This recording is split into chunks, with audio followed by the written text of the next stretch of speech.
Sedekah yang paling dicintai Allah adalah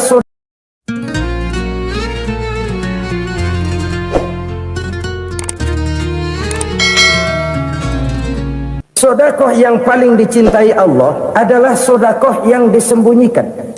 Artinya jauh dari sifat riya. Kan kadang-kadang ada orang sedekah itu disebutkan namanya, apa tidak bagus? Kalau memang niatnya ikhlas, ya bagus-bagus saja untuk memberikan sugesti kepada yang lain. Di Fulan bin Fulan nyumbang sekian, diumumkan. Boleh kalau niatnya untuk memberikan rangsangan kepada yang lain supaya dia menyumbang lebih besar dari orang tadi. Tapi kalau itu mendatangkan riya, maka sedekah yang paling dicintai Allah adalah sedekah yang disembunyikan. Tangan kiri saja tidak tahu apa yang diberikan oleh tangan kanan. Sedekah yang dilakukan dengan ikhlas akan merupakan perbendaharaan surga, tersembunyi dari pandangan orang lain, tidak seorang pun tahu. Karena memang sikap yang baik adalah melupakan kebaikan dan mengingat kesalahan. Itu salah satu ciri orang bahagia. Orang yang selalu mengingat kesalahannya dan berusaha melupakan segala kebaikannya. Kalau dia akan berada kebaikan, dia tidak bisa ikut, dia merasa rugi karena dia merasa belum pernah berbuat baik. Tapi kalau akan melakukan kesalahan baru, dia ingat kesalahan yang sudah-sudah, sehingga terhalang baginya untuk melakukan satu kesalahan baru. Demikianlah saudara-saudara, bahwa Allah melebihkan rizki sebagian kita dari yang lain, agar terjadi tolong-menolong dalam kehidupan ini. Jadi kesenjangan yang nature, kesenjangan yang alami, itu sunnatullah. Ada yang kaya, ada yang miskin, ada yang kelas menengah. Nah, kenapa lalu sekarang kita berusaha mengentaskan kemiskinan? Oleh karena adanya kesenjangan struktural. Kalau yang kaya bisa semakin kaya, kenapa yang miskin tidak bisa naik jadi ikut sedikit kaya? Sebab pada dasarnya Islam adalah agama yang sejak turunnya sudah berupaya memerangi kemiskinan. Bahkan dikatakan kemiskinan itu mendekatkan kepada kekufuran. Orang kalau miskin udah dekat banget sama kafir. Gampang menjadi kafir. Berapa banyak saudara-saudara kita yang oleh karena soal perut, oleh karena soal materi, terpaksa meninggalkan dan menanggalkan akidahnya, menjual petunjuk yang diberikan Allah dengan kesenangan dunia yang cuma sebentar ini. Na'udzubillah thumma na'udzubillah. Jadi makin kita sembunyikan satu sedekah, semakin banyak perbendaharaan kita di surga. Sedekah yang paling dicintai Allah adalah sedekah yang disembunyikan. Malahan ada seorang sufi, dia punya kebiasaan kalau pergi sholat Jumat, dia bawa uang, itu uang dia taruh di bawah tikar masjid. Dia niat sedekah kepada siapa saja yang nemuin itu duit. Maksudnya apa? Supaya yang nemuin nggak tahu siapa yang punya duit. Demikian dia saking ingin menyembunyikan sedekahnya. Karena sifat riya itu bisa memakan amal kita sendiri. Riya itu termasuk menyebut-nyebut kebaikan kita. Orang yang suka nepuk dada, sedikit-sedikit ngitungnya kalau nggak gua. Tuh kalau nggak gua tuh. Tuh yang belas itu kalau nggak gua, kalau nggak gua. Iya kalau nggak lu kenapa emang? Orang yang suka menepuk jasad, biasanya memang begitu saudara-saudara. Kalau perang lagi berkecamuk, orang nggak sempat ngaku jadi pahlawan. Tapi begitu perang selesai, yang kagak kenal bedil ngaku pahlawan, mas. Itu sesuatu yang biasa. Oleh karenanya, orang-orang yang ikhlas dalam bersedekah, disembunyikannya sedekah itu, Allah cinta betul. Malahan ada hadis memberikan jaminan, inna sedaqatal mar'il muslimi tazidu fil umri wa tadfa'u mitatas su'i. Sesungguhnya sedekahnya seorang mukmin tazidu fil umri, bisa menambah umur panjang, wa tadfa'u mitatas su'i, dan menyelamatkan manusia dari mati secara su'ul khatimah. Jadi siapa yang kepengen panjang umur, banyaklah sedekah. Yang bosan hidup, pelit terus. Sedekah menambah panjang umur dan menyelamatkan manusia dari mati secara su'ul khatimah. Pak, katanya umur itu nggak bisa ditambah, nggak bisa dikurangin. Kapan? Kalau ajal sudah datang. Wa idza jaa ajaluhum la yastakhiruna sa'atan wa la yastaqdimun. Kalau ajal datang tidak bisa dimajukan, tidak bisa dimundurkan. Itu kalau ajal sudah datang. Tidak bisa lagi umur ditambah dikurangi, sudah datang. Tapi kalau belum datang, itu kan haknya Allah. Mau ditambah, mau dikurangi, hak prerogatif Allah. Sebagai pencipta manusia, Allah maha kuasa dan maha mampu. Sedekah ini menambah panjang umur dan menyelamatkan manusia dari mati secara su'ul khatimah. Itu orang mati kan sama ya, kondisinya mati, nggak nafas. Tapi hakikat mati kan lain-lain. Ada yang mati itu husnul khatimah, baik akhirnya. Misalnya lagi ngaji mati, lagi sholat mati, lagi sedekah mati. Ini yang dinamakan dengan husnul khatimah, baik di akhirnya. Sebaliknya ada yang su'ul khatimah, jelek di akhirnya. Ini yang jadi catatan akhir. Lagi nyekek botol, mampus. Lagi banting kartu, modar. Su'ul khatimah, jelek pada akhirnya. Sedekah menyelamatkan manusia dari mati secara su'ul khatimah. Dan kita semua kepengen mendapat husnul khatimah, jauh dari su'ul khatimah. Oleh sebab itu yang bisa menyelamatkan kita dari penyakit itu antara lain adalah sedekah yang disembunyikan, yang dikerjakan dengan ikhlas karena Allah, tidak karena kepengen dipuji orang, tidak karena ingin dikatakan orang pemurah. Sebab orang dermawan itu orang yang memberi tanpa harus diminta. Kalau masih harus diminta, ya belum dermawan namanya, masih harus diminta. Kalau nggak diminta ya tulus, lolos, polos. Saudara-saudara kaum muslimin rahimakumullah.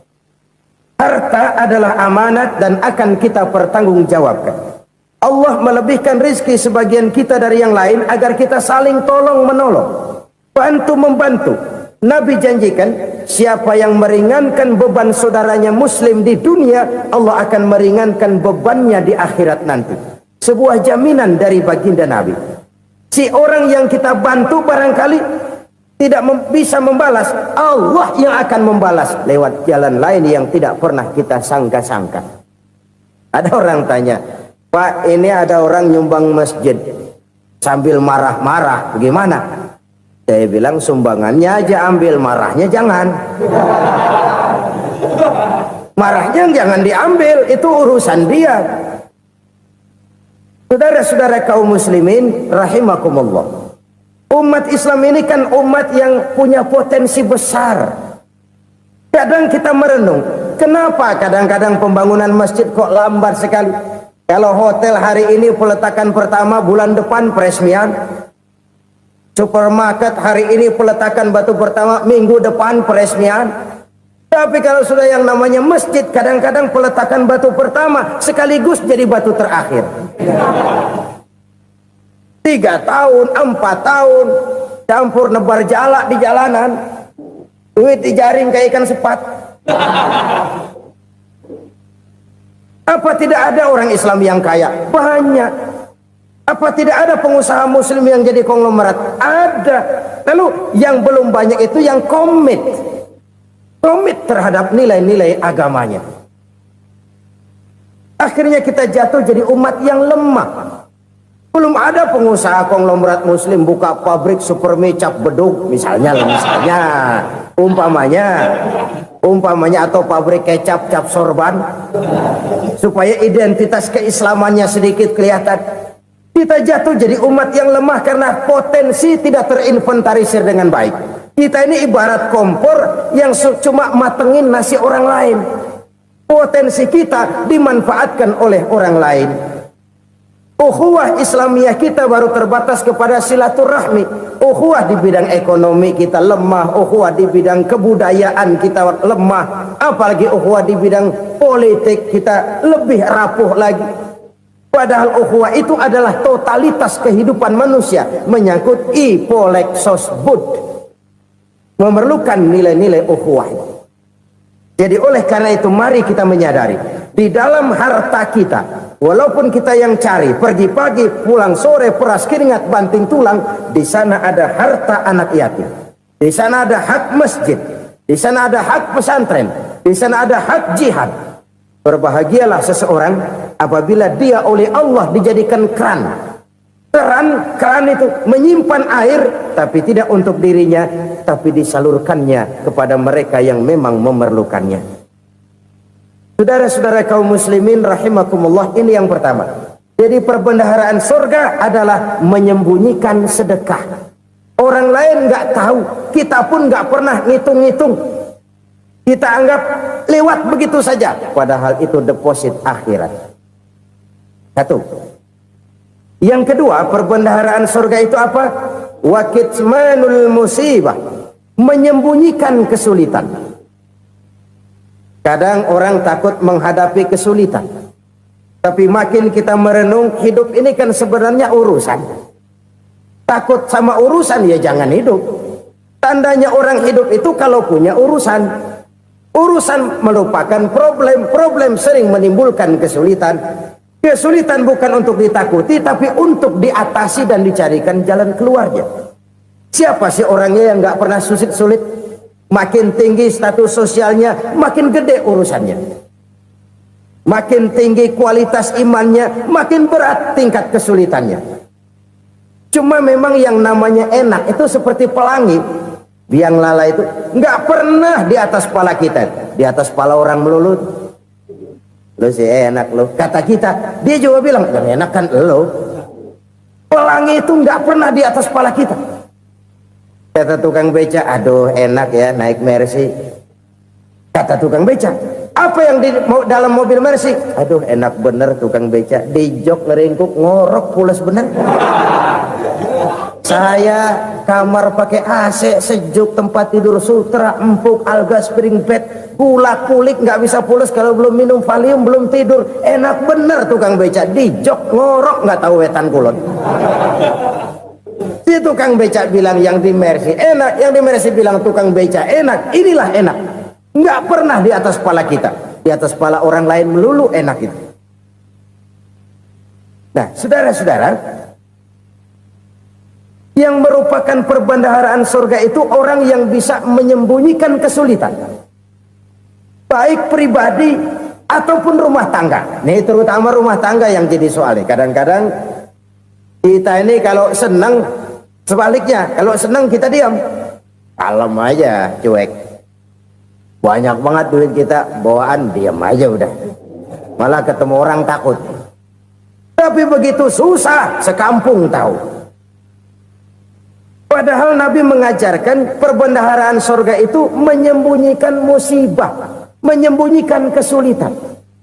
Kalau enak, cerita sama orang-orang. Kalau nggak enak, rasain sendiri, tekan sendiri, atasin sendiri. Kita kan sebaliknya. Senang kita diam, asal lagi susah, paling tidak kita nyari teman buat cerita kesusahan. Siapa orangnya yang nggak pernah susah? Cuma soalnya bagaimana kita mengatasi kesusahan itu sendiri. Begitu juga misalnya kalau orang sudah berumah tangga, itu orang tuanya harus menjadi tempat dia cerita yang enak-enak saja. Yang nggak enak rasain berdua, selesaikan berdua, atasin berdua. Jangan dibalik. Asal senang diam, giliran susah saja. Maknya laporan. Terbalik. Bisa menjaga security informasi. Maka nama bayam keluar diam, malah seluitan. Enak amat lo makan daging ayam. Security informasi. Saudara-saudara kaum muslimin rahimakumullah, ujian yang terberat itu yang pernah diberikan kepada para nabi, para rasul, para aulia, para ulama. Makin tinggi keimanan, makin berat bentuk kesulitan. Ayo saya kemukakan satu contoh saja. Ada seorang nabi yang kaya, nabi kaya, namanya Nabi Ayub. Iblis kalau orang begini kan keki. Ibadahnya rajin, kaya. Yang kayak begini susah digodain. Kalau ibadahnya rajin, miskin, kali bisa disogok. Sini imannya mantap, ibadahnya rajin, kaya, nabi lagi. Oh, tapi namanya iblis nggak kurang akal. Laporan, Tuhan, kenapa Les? Ya ini bahasa saya, bahasa Qurannya sih nggak gitu.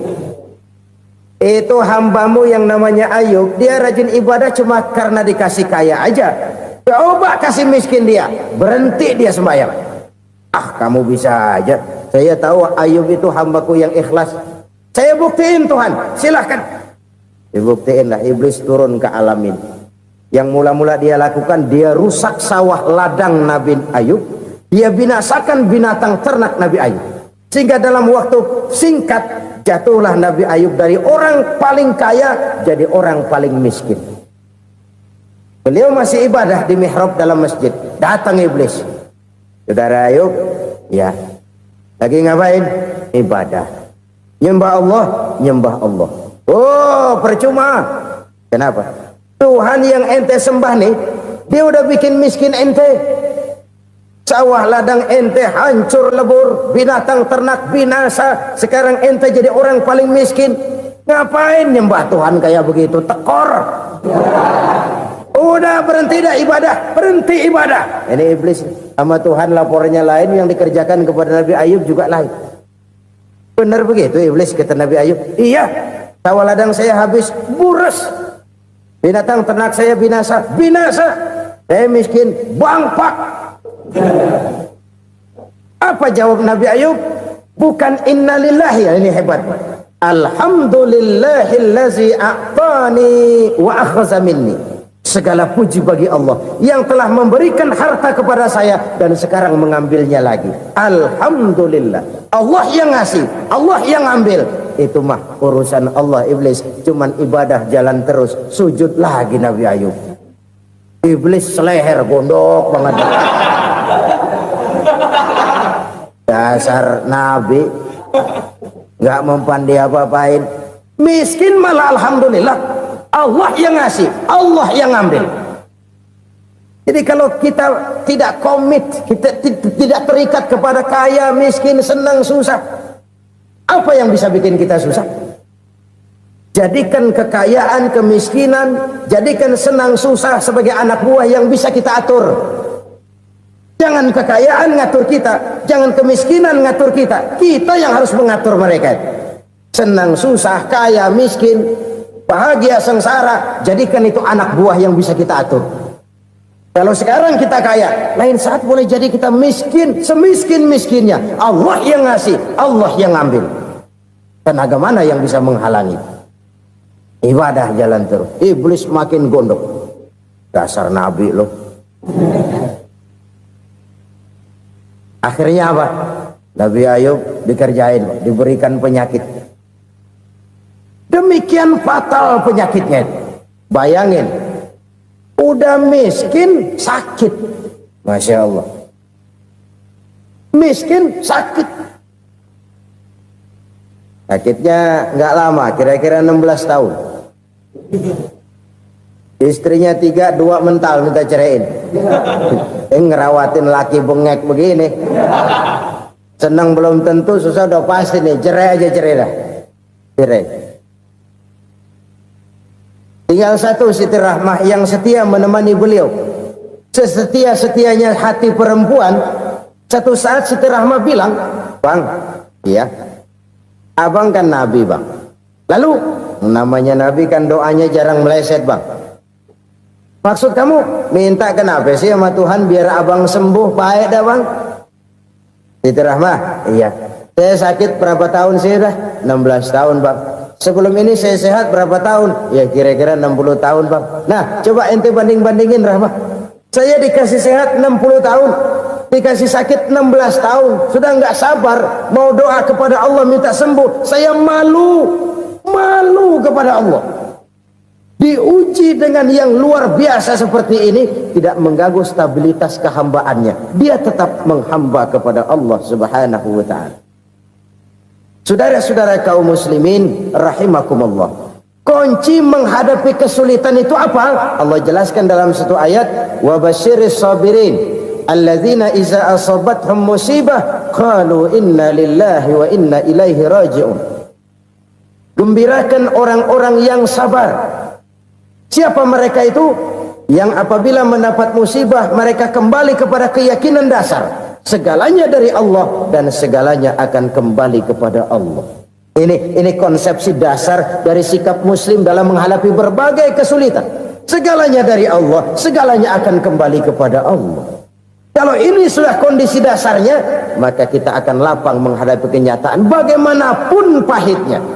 Apakah itu namanya miskin, apakah itu namanya sakit, bahkan maut sekalipun. Maut sekalipun, segalanya dari Allah, segalanya akan kembali kepada Allah. Ini sikap hidup, bukan sekedar ucapan. Kita kadang-kadang menjadikannya sebagai ucapan. Mulutnya sehingga berhenti, innalillahi wa inna ilaihi raji'un, tapi nangisnya terus gerung-gerungan. Bukan itu, ini kesadaran moral. Kalau segalanya dari Allah, segalanya kembali kepada Allah, kan sebenarnya cuma nunggu giliran. Hari ini saya nyembayangin dia, entah hari apa saya disembayangin orang. Hari ini saya antar dia ke kubur, entah hari apa orang nganterin saya ke kubur. Hari ini saya tahlilkan dia, entah nanti kapan orang tahlilkan saya. Segalanya dari Allah, segalanya akan kembali juga kepada Allah. Oleh sebab itu saudara-saudara, kesulitan bukan untuk ditakuti. Kesulitan justru untuk diatasi, dicarikan jalan keluarnya. Dan tidak ada orang yang tidak pernah mendapat kesulitan. Tidak ada. Semakin tinggi status sosial, semakin tinggi kualitas keimanan, semakin besar juga tingkat kesulitan. Hanya saja bagaimana cara kita mengatasinya. Dan Al-Quran menyatakan, inna ma'al usri yusra. Di balik kesulitan itu pasti ada kemudahan. Roda itu berputar. Karena itu Rasulullah Sallallahu Alaihi Wasallam mengingatkan kepada kita, ta'arraf ilallahi firraha ya'rifka fisyiddah. Ingatlah kepada Allah di waktu kamu senang, supaya Allah ingat kepada kamu di waktu kamu susah. Kalau waktu senang kita ingat kepada Allah, kita susah, Allah tidak akan meninggalkan kita. Tapi kalau waktu senang kita jauh dari Allah, sujud tidak sempat, dengan masjid jauh, ketika senang kita lupakan Allah. Nanti begitu kita susah, Allah lupakan kita. Dan itu menyakitkan. Oleh karena itu orang-orang tua kita dulu bilang, kalau lagi sehat ingat-ingat lu bakal sakit nanti. Kalau lagi kaya ingat-ingat satu saat kita bakal jatuh miskin. Bahkan kalau lagi muda ingat-ingat kita bakal tua. Dan yang terpenting, kalau lagi hidup ingat-ingat kita bakal mati.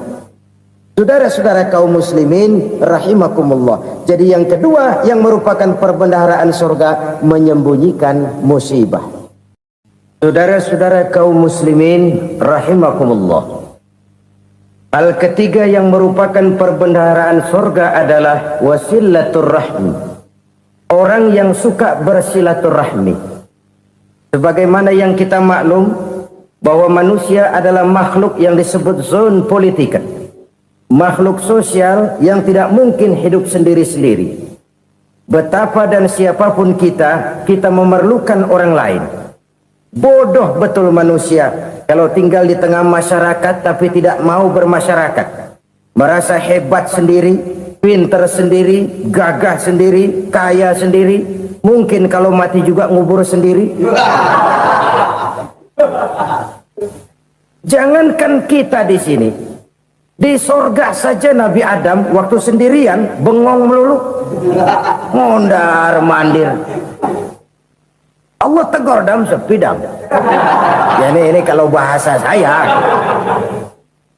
Iya Tuhan sepi ini nggak ada coret-corekan pisan ini. Diciptakan Siti Hawa baru anteng Nabi Adam. Itu di surga. Cobalah. Umpamanya saudara tinggal di Jakarta nih. Kayak bener. Apaan aja di Jakarta punya saudara dah. Pembuatan semanggi ambil. Monas, Buntel bawa pulang. Hotel-hotel ambil semua. Cuman tinggal di Jakarta sendirian, apa enaknya? Betapa dan siapapun kita perlu orang lain.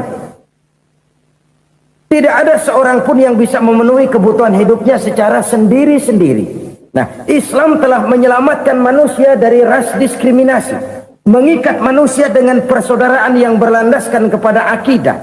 Karena itu dianjurkan bersilaturahmi. Bahkan Nabi menyatakan, man arada ayyubsata lahu fi rizqihi wa yunsa'a fi atharihi falyasil rahimah. Siapa yang kepengen diluaskan rezekinya dan dipanjangkan usianya, banyaklah ia bersilaturahmi. Siapa yang kepengen dimudahkan rezekinya, hendaknya ia banyak bersilaturahmi. Kalau banyak teman, kesulitan kan paling tidak ada tempat cerita. Udah susah, sendirian kita pikirin diri, nggak ada tempat tukar pikiran. Cepet banget sama bengek. Dilawan sendiri. Nah, secara makro kita bisa berkata, tidak mungkin ada kemenangan kalau tidak ada kekuatan. Tidak ada kekuatan kalau tidak ada kesatuan dan persatuan. Tidak mungkin ada kesatuan dan persatuan tanpa semangat silaturahmi. Kalau umat Islam mau menang, dia harus kuat. Kalau umat Islam mau kuat, dia harus bersatu. Kalau umat Islam mau bersatu, dia harus membudayakan silaturahmi ini.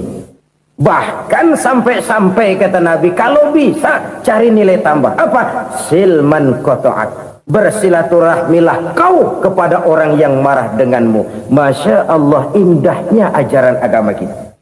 Orang yang marah pun kepada kita, kata Nabi, kalau bisa bersilaturahmilah kepadanya, kepada orang yang marah itu. Di situ nilai tambah. Cuman jujur nih hadis, ngucapinnya gampang, ngamalinnya yang berat banget. Orang marah sama kita disuruh silaturahmi, ada apa malu? Lu marah, ada gua marahan lagi. Tunggu pikirin. Saudara-saudara kaum muslimin rahimakumullah. Tapi ini yang diajarkan, bahkan ini yang dicontohkan oleh baginda Rasul. Bagaimana begitu mudah? Misalnya satu saat Abu Jahal ini ngatur strategi bagaimana bikin Muhammad celaka. Dia gali lubang di depan tempat tidurnya. Dia tutupin daun korma. Terus dia panggil seseorang, ke sini. Kasih tahu Muhammad, pamannya sakit keras, minta ditengokin. Berangkat orang ini ke sana. Muhammad, labbaik. Pamanmu sakit keras, dia minta ditengokin. Baik, saya akan datang menjenguk beliau. Berangkatlah Nabi ke rumah Abu Jahal tanpa prasangka apapun. Abu Jahal udah pasang setil, selimut 3 rangkap setengah dipakai, persis kayak orang meriang. Tapi sembari ngintip dari balik selimut, begitu Muhammad buka pintu, nah masuk perangkap nih. Muhammad jalan menuju tempat pembaringan. Makin lama makin dekat, makin lama makin dekat, makin dekat ke lubang yang dipasang oleh Abu Jahal itu. Dalam hati Abu Jahal, terus dah jatuh, mampus dah lo ini. Mampus lo hari ini nih. Apa yang terjadi? Malaikat Jibril datang. Muhammad, pamanmu cuma pura-pura sakit. Di depan tempat tidurnya ada lubang perangkap supaya kamu jatuh ke situ. Sudah, kamu pulang. Balik kanan Nabi. Sudah hampir jatuh ke lubang, balik kanan, pulang. Bayangin kecewanya Abu Jahal. Muhammad dikit lagi, Muhammad dikit lagi. Enggak paman, saya pulang aja. Emosi bangun dari tempat tidur, enggak sadar kalau lagi pura-pura sakit. Lompat ngejar Nabi, dia lupa dengan lubang yang dia gali. Usrak, nyemplung sendiri ke dalam lubang.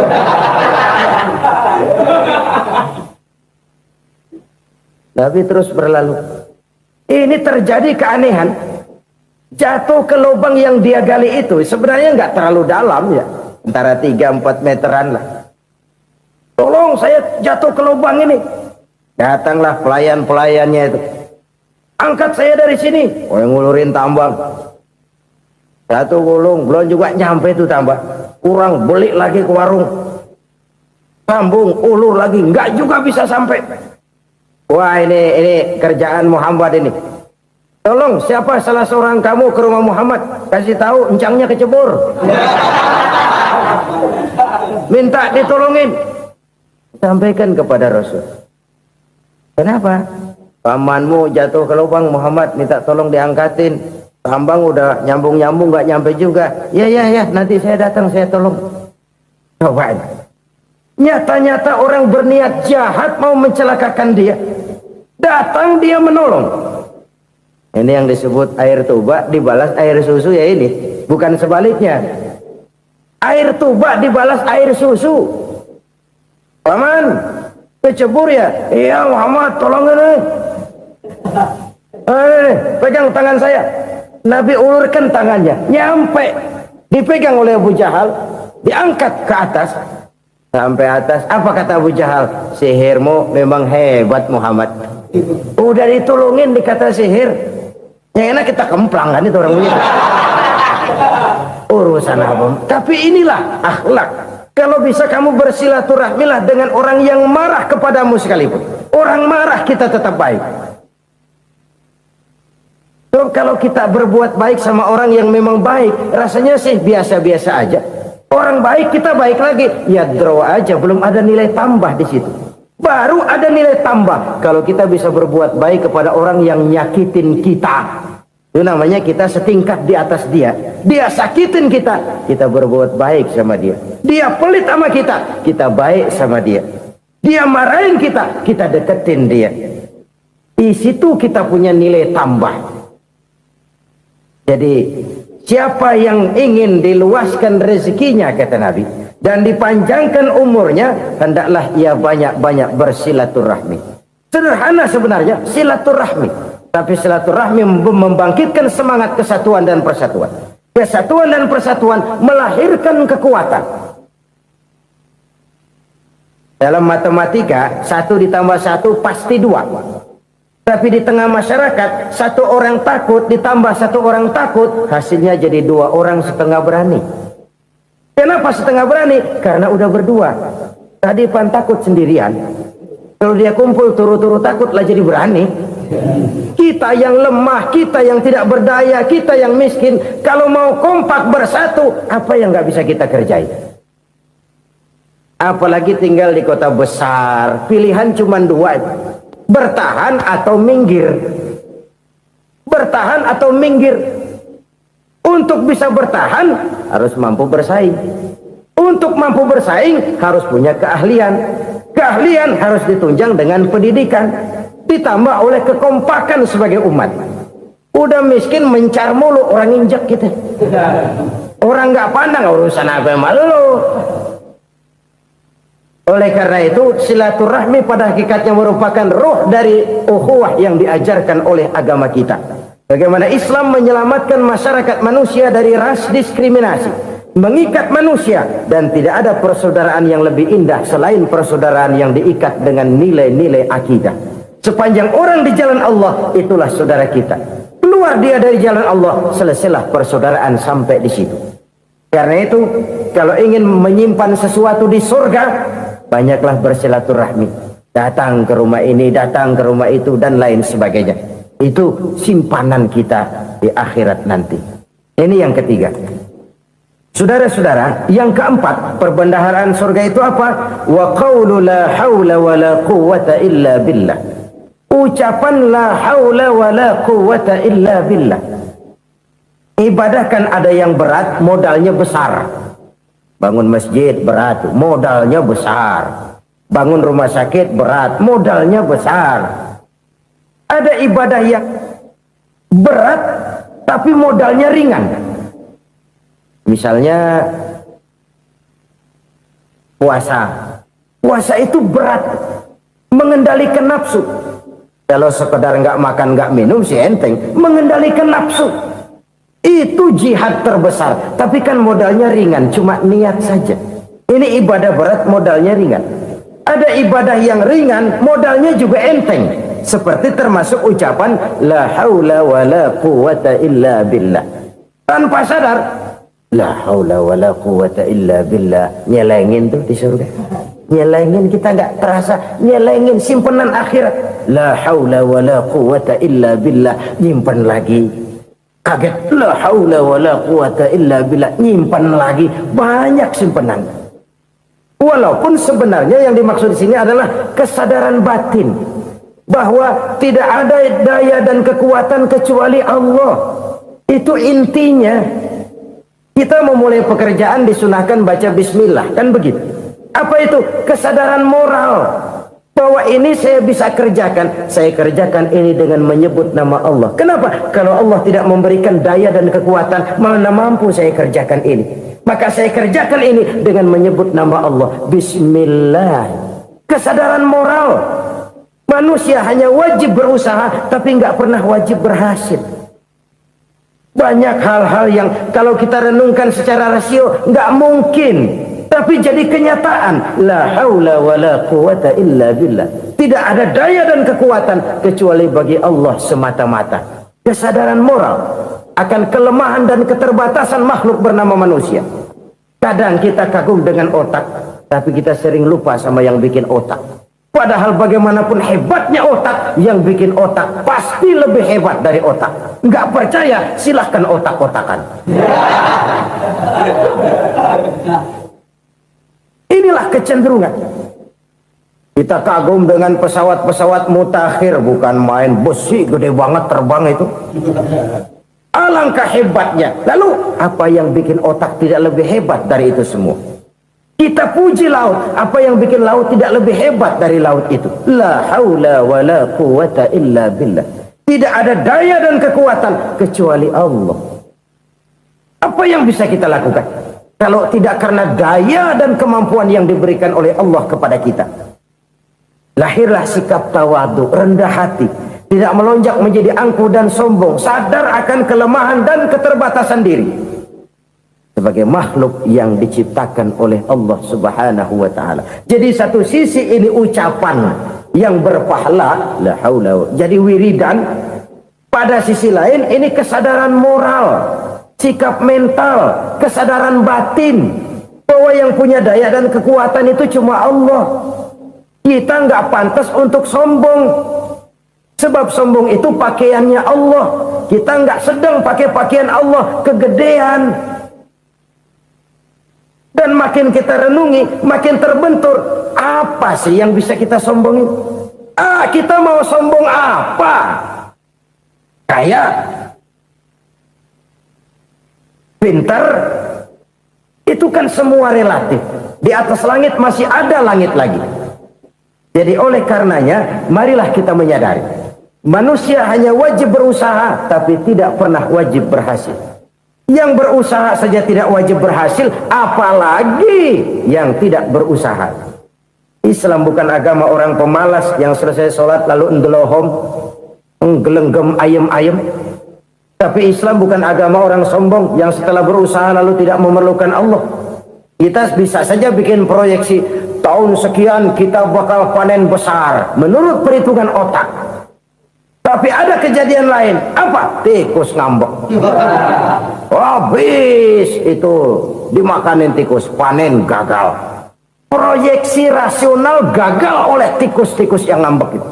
Bisa saja terjadi. Tahun depan kita panen besar, urung. Kenapa? Musim panas panjang. Dan sekarang ini koran-koran bikin berita musim mengalami penyelewengan. Bukan cuma manusia yang nyeleweng sekarang. Musim pakai nyeleweng. Mestinya kan musim hujan udah selesai, masih hujan-hujan juga. Musim. Nah sekarang kita boleh bikin proyeksi, kita bakal panen besar. Tahu-tahu musim panas panjang, sawah retak, air kering. Cari teknokrat yang paling botak, suruh pendekin tuh musim panas. La haula wala quwata illa billah. Inilah kesadaran moral. Saudara, saya teringat satu saat ada seorang konglomerat. Umurnya ya kira-kira 70-an. Satu saat dia ditanya oleh wartawan, "Pak, umur Bapak berapa sih?" "Ya paling 10 tahun." 10 tahun? 10 tahun? Anak Bapak berapa orang? Satu. Satu saja? satu. Harta bapak berapa? Ya paling-paling bangsa 7 juta kali. 7 juta? Iya. Pak, kenapa bapak bohongi saya? Bapak punya buku biografi, koran-koran, majalah-majalah banyak memuat cerita riwayat hidup bapak. Saya tahu umur bapak 70. Kenapa bilang cuma 7 tahun? Saya tahu anak bapak 8. Kenapa cuma bilang 1? Saya tahu harta bapak miliaran, mungkin triliunan, pabrik di mana-mana, bank di mana-mana. Kenapa bilang uang bapak cuma 7 juta? Nah, kata si konglomerat tadi, kamu benar nak, kamu benar. Umur saya kalau jumlahnya memang 70 nak. Cuman ingat-ingat saya, baru 7 tahun terakhir ini saya sujud. Baru 7 tahun terakhir ini saya berusaha dekat dengan Allah. Saya laksanakan perintahnya, saya jauhi larangannya. 7 tahun inilah rasanya yang ada nilainya di hadapan Allah. Yang 63 tahun matong, kelabu, kelem umur gue.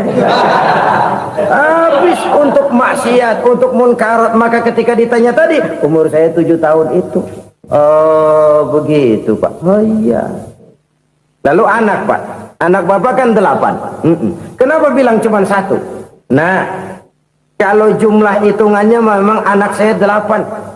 Tapi dari 8 orang ini rasanya cuma 1 nih yang bakal jadi buah hati, belahan jantung, pelanjut cerita, penerus sejarah, bakal jadi anak soleh yang akan mendoakan saya. Cuma 1 rasanya anak saya ini yang bakal jadi buah hati saya, besar-besaran saya, yang akan mendoakan di kubur saya, yang akan mendoakan di akhirat saya. Yang 7 orang mana, masya Allah, yang 1 tenggeng, yang 1 nyekek botol mulu, yang 1 nggak karu-karuan. Makanya saya bilang 1 anak saya yang akan bisa mendoakan saya. Oh begitu Pak. Iya. Nah harta Pak, harta bapak kan triliunan, pabrik bapak di mana-mana, uang bapak hampir di tiap bank-bank besar. Kenapa bilang cuma 7 juta? Betul kau nak. Harta saya kalau jumlahnya memang miliaran, triliunan mungkin. Tapi yang saya ingat baru 7 juta tuh yang saya belanjakan di jalan Allah. Saya nyumbang masjid, saya santuni yatim piatu, saya bantu pembangunan pesantren, saya bantu pembangunan rumah sakit Islam. Itu yang akan saya bawa pulang ke akhirat, yang 7 juta itu. Yang triliunan itu nanti akan diperebutkan oleh anak-anak saya sebagai waris saya. Jadi harta saya 7 juta itu yang bakal nemenin saya di akhirat, yang akan saya bawa pulang jadi teman saya. Saudara-saudara kaum muslimin, jangan-jangan orang tua itu adalah kita-kita ini. Jangan-jangan kita-kita ini adalah orang tua itu. Jangan-jangan itu potret dari diri kita masing-masing. Dari sekian umur yang diberikan Allah, berapa tahun yang ada nilainya di hadapan Allah? Dari sekian anak-anak yang merupakan amanah, berapa yang akan mendoakan kita sebagai orang tuanya menjadi anak soleh? Dari sekian banyak harta yang diberikan Allah, berapa yang akan kita bawa pulang menghadapnya nanti, yang kita belanjakan di jalan Allah? Ini sebuah potret kehidupan. Karena itu kita kembali kepada la haula wa la quwata illa billah. Kita wajib berusaha, kita wajib berikhtiar. Selebihnya segala daya dan kekuatan hanya milik Allah saja semata-mata. Satu kesadaran batin dari setiap pribadi muslim.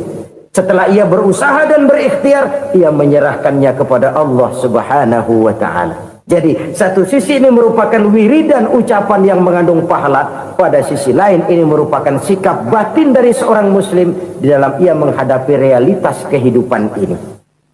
Saudara-saudara kaum muslimin rahimakumullah, kalau ini kita jadikan satu basis kehidupan, maka ini akan menyelamatkan manusia dari kemungkinan tergelincir menjadi orang yang lupa diri dan lupa darat. Sebab itu Imamul Ghazali berpesan, jadidis safinah fa innal bahra amiq, wa khuziz zad fa inna safara ba'id, wa khaffifil hamla fa innal hamla sadid.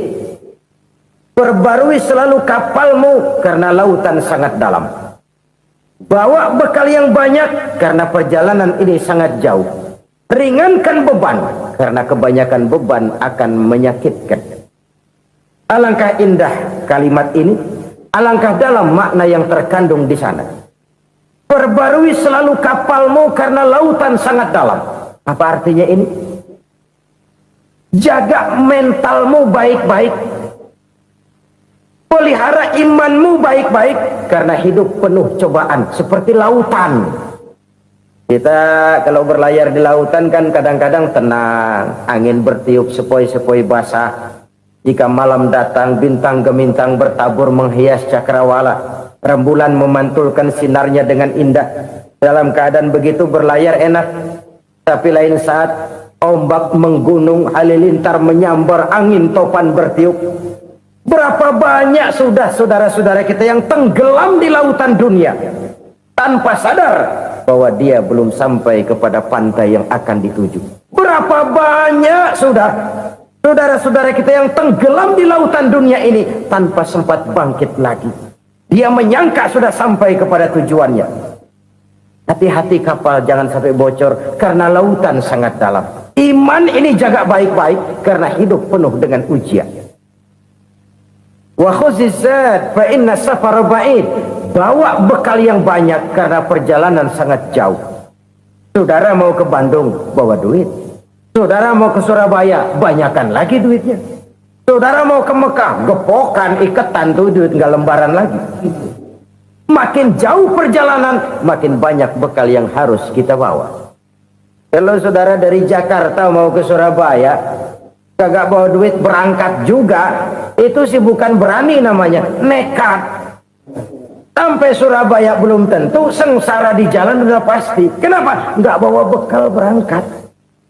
Sama juga kita nih, misalnya belum sempat sembahyang, mati. Waduh, berani banget orang. Belum punya bekal, mati. Sengsara di jalan. Atau bekal tidak cukup. Dari Jakarta saudara mau ke Surabaya, bawa duit 500 perak. Paling jauh Cikampek nyampenya itu. Paling jauh itu. Antara jauhnya perjalanan dengan bekal yang saudara bawa tidak seimbang. Hidup ini perjalanan panjang. A walking tour. Dimulai dari alam arwah. Sebelum jasad diciptakan, roh diciptakan lebih dulu. Dari situ pindah ke alam rahim. Dari alam rahim pindah ke alam dunia. Dari alam dunia pindah ke alam barzah. Baru menuju akhirat. Satu perjalanan panjang. Kalau bekal tidak bawa, sengsara di jalan. Bawa bekal yang banyak karena perjalanan ini sangat jauh. Wa khaffifil hamla, ringankan beban karena beban itu cuma akan menyulitkan. Kalau bekal itu sih keperluan, tapi beban nggak kita perluin, cuma ngeberat-beratin. Apa ini beban? Dosa. Kecurangan, kebatilan, kesoliman, ketidakadilan, kesewenang-wenangan. Itu akan jadi beban kita di akhirat. Alangkah celakanya, perjalanan panjang, bekal tidak bawa, beban kelewat banyak. Alamat sengsara di jalan. Pahala tidak ada, dosa berlipat ganda. Na'udzubillah, summa na'udzubillah. Kalau kita rangkum nasihat Al-Ghazali dengan kisah si konglomerat tadi, kita akan mengambil kesimpulan. Pertama, bekal terbaik dalam menghadapi gejolak kehidupan ini tidak lain adalah iman. Yang kedua, pahala dan dosa. Dua hal kontroversial. Pahala adalah bekal, dosa adalah beban. Tapi kita sekarang kan tidak begitu terangsang kepada yang abstrak. Orang berlomba mencari yang konkret-konkret saja. Yang real. Kalau memang dosa, benjol dong. Kira-kira begitu. Kira-kira begitu. Persis orang Yahudi dulu. Orang Yahudi itu kan pernah minta kepada Nabi Musa.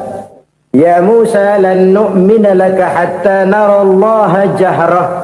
Musa, kami nggak bakal mau beriman kepada Allah kalau belum kami lihat Allah ada nongkrong di depan kami. Kalau memang Tuhan ada, taruh dong di depan kami. Mau yang konkret-konkret saja. Kalau memang dosa, benjol dong. Kalau memang pahala, berasa dong. Orang terangsang kepada yang real, yang konkret-konkret saja. Karena itu, untuk mengejar dosa, orang mau bayar. Tapi untuk mengejar pahala, walaupun tidak bayar, orang segan. Ini yang dikatakan oleh Nabi, kamu mengharapkan ke surga tapi kamu berat melaksanakan sesuatu yang bisa membawa kamu ke surga. Kamu ingin jauh dari neraka tapi tiap saat kamu lakukan perbuatan-perbuatan yang justru menjerumuskan kamu ke neraka. Idda'aitum an-najata minan nar wa ramaitum fiha anfusakum. Kamu ingin selamat dari neraka tapi kamu lemparkan diri kamu ke neraka. Kamu ingin masuk surga, tapi berat sekali kamu melakukan perbuatan-perbuatan yang bisa menyampaikan kamu di surga. Saudara-saudara kaum muslimin, rahimakumullah. Jadi hal keempat yang merupakan perbendaharaan surga adalah la haula wa la quwwata illa billah. Satu sisi ini merupakan ucapan yang memperberat timbangan akhirat. Pada sisi lain ini merupakan sikap hidup seorang muslim. Kesadaran batin yang sangat dalam bahwa tidak ada daya dan kekuatan kecuali Allah. Dan itu kita simbolkan pada saat memulai pekerjaan dengan bismillah, dengan menyebut nama Allah. Satu kesadaran moral, saya hanya bisa melakukan ini karena diberikan daya dan kekuatan oleh Allah. Lahirlah sikap tawadu, rendah hati, tidak melonjak menjadi angkuh dan sombong. Saudara-saudara, sampai sini dulu jumpa kita kali ini. Semoga 4 perbendaharaan surga ini dapat kita lakukan, yang kelak akan merupakan bekal kita di kemudian hari nanti. Amin ya rabbal alamin. Bapak-bapak, ibu-ibu, saudara-saudara kaum muslimin rahimakumullah. Di dalam kehidupan kita sebagai seorang muslim, minimal 5 kali dalam sehari semalam kita mendengar seruan untuk mendirikan solat yang disebut azan. Ada kalimat menarik di dalam kalimat azan itu, yakni seruan hayya 'alal falah, marilah menuju kepada keberuntungan, marilah meraih kemenangan. Seruan ini adalah kecenderungan dari setiap manusia, apapun warna kulitnya. Artinya, setiap orang dalam hidup selalu ingin meraih dan mencari kemenangan. Kemenangan akan melahirkan kepuasan batin, dan kepuasan batin memberikan kebahagiaan. Sedangkan kekalahan melahirkan penderitaan batin, dan penderitaan batin menjerumuskan seseorang di dalam berbagai bentuk kerugian. Jikalau inilah seruan azan, maka masalahnya ialah apa yang menyebabkan kita meraih kemenangan. Al-Quranul Karim memberikan tuntunan dan ajaran kepada kita bahwa orang-orang yang memperoleh kemenangan itu tidak lain adalah orang-orang yang bertakwa. Hanyalah mereka yang bertakwa kepada Allah Subhanahu wa ta'ala pada akhirnya akan tampil sebagai pemenang. Lalu siapa orang yang bertakwa itu? Dijelaskan dalam awal-awal Al-Baqarah, orang yang bertakwa yang akan meraih kemenangan. Pertama, allazina yu'minuna bil ghaib, yaitu orang-orang yang beriman kepada yang gaib. Percaya bahwa ada alam yang gaib, alam yang abstrak, alam yang tidak bisa dijangkau oleh salah satu daripada panca indera kita.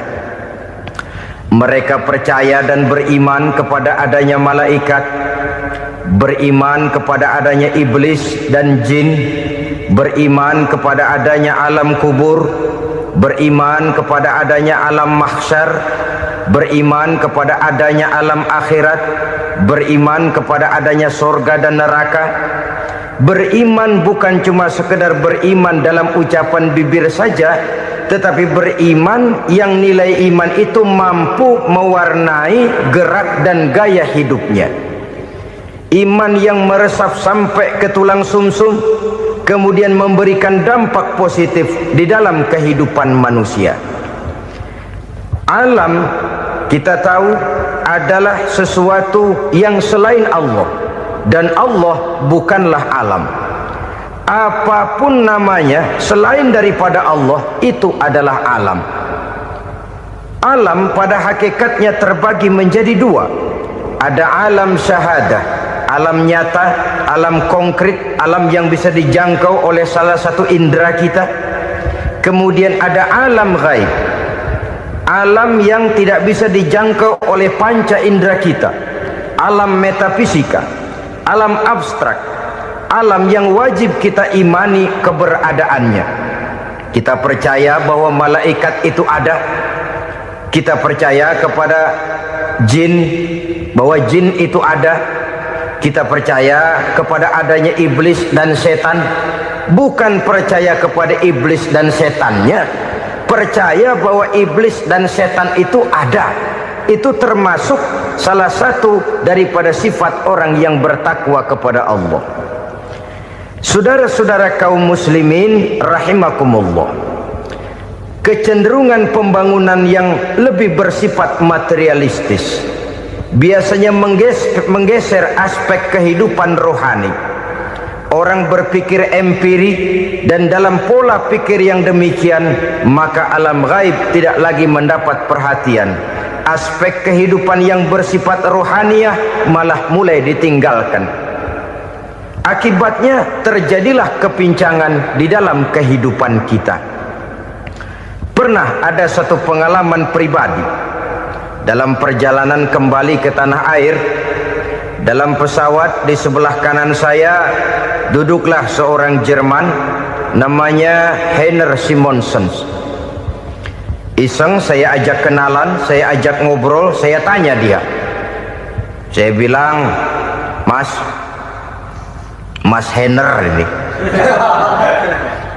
kalau pesawat yang kita tumpangi ini jatuh ke bawah, kira-kira apa yang bakal terjadi, Mas? Dia bilang, kita semua akan mati. Begitu? Iya. Oke. Apa itu mati? Tanya saya. Dia bilang, untuk tahu apa itu mati, kita harus tahu lebih dahulu apa itu hidup. Saya pikir nih bule bisa ngomong juga. Baiklah kata saya. Apa hidup menurut Anda itu?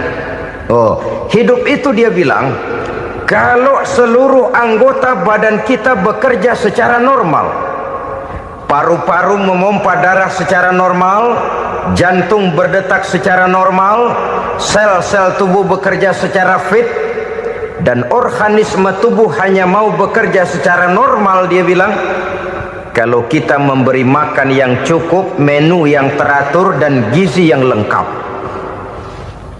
Saya bilang, kesimpulannya apa, Ner? Dia jawab, hidup adalah dari tangan ke mulut. Life is from the hand to the mouth, kata dia.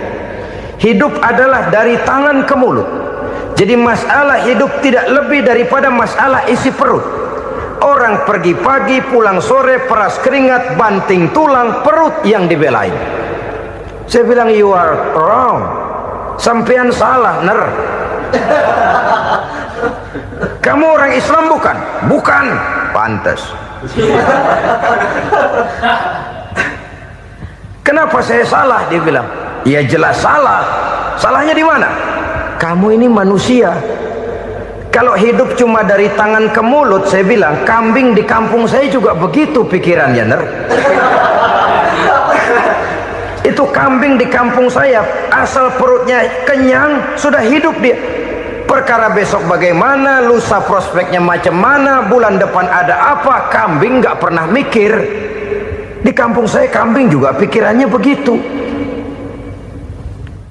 Kamu Kristen ya? Tadinya. Loh kok tadinya, lalu apa sekarang kamu ini? Dia bilang, sekarang saya netral. Saya tidak beragama, tapi saya percaya kepada Tuhan sebagai pencipta alam. Saya ingat benar dia bilang, I haven't any religious, but I believe to God as the creator of the world. Kenapa bisa netral begitu, Ner? Habis saya bingung katanya. Islam bilang Islam baik, Kristen bilang Kristen baik, Hindu Buddha bilang Hindu Buddha baik, semua agama baik. Saya netral sekalian, nggak beragama. Yang penting saya percaya kepada Tuhan. Saya bilang, Ner, kamu ini kayak orang mau beli celana.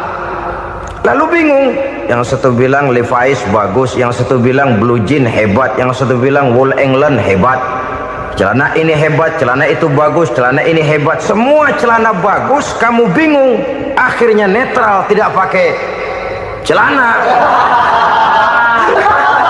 Itu juga salah. Saya pikir-pikir, kemudian saya melihat bahwa dua pola berpikir Henner ini nampaknya sudah mulai menggejala di lingkungan masyarakat bangsa kita. Disadari atau tidak, secara jujur kita harus berkata, dua pola pemikiran Henner ini mulai berkembang di tengah masyarakat bangsa kita. Pertama, pola pikir materialisme. Hidup adalah dari tangan ke mulut. Masalah hidup tidak lebih masalah isi perut. Itu yang perlu dibela, dan disitulah arti kehidupan. Pergi pagi, pulang sore, peras keringat, banting tulang untuk mempertahankan perut. Kalau sudah kemari cara orang berpikir, maka buat apa percaya kepada yang gaib? Untuk apa sholat? Untuk apa puasa? Untuk apa zakat? Untuk apa menghadiri majelis taklim? Tanpa kepercayaan kepada yang gaib, hidup berjalan menurut alur empiris dan materialis. Kalau sudah ke sana cara orang berpikir, biasanya orang lalu cenderung menghalalkan segala cara. Hanyalah orang yang percaya bahwa akhirat ada, hanyalah orang yang percaya bahwa alam kubur itu ada, hanyalah orang yang percaya bahwa malaikat itu ada, hidupnya akan lebih terarah dan terkendali. Karena kepercayaan kepada yang gaib, yang merupakan fase daripada kehidupan setelah hidup yang sekarang ini, mewarnai gerak pribadi seseorang di dalam dia melakukan kegiatan hidupnya. Pola berpikir materialisme, disadari atau tidak, mulai menggejala di lingkungan masyarakat bangsa kita. Hidup tidak lebih dari urusan tangan ke mulut, mulut ke tangan, tangan ke mulut. Asal perut sudah kenyang, hiduplah sudah. Perkara bagaimana prospek hari yang akan datang, bagaimana akhirat, tidak jadi persoalan. Ini yang oleh Nabi diperingatkan, ad-dunya sijnul mu'min wa jannatul kafir. Dunia adalah penjara bagi orang beriman dan surga bagi orang kafir.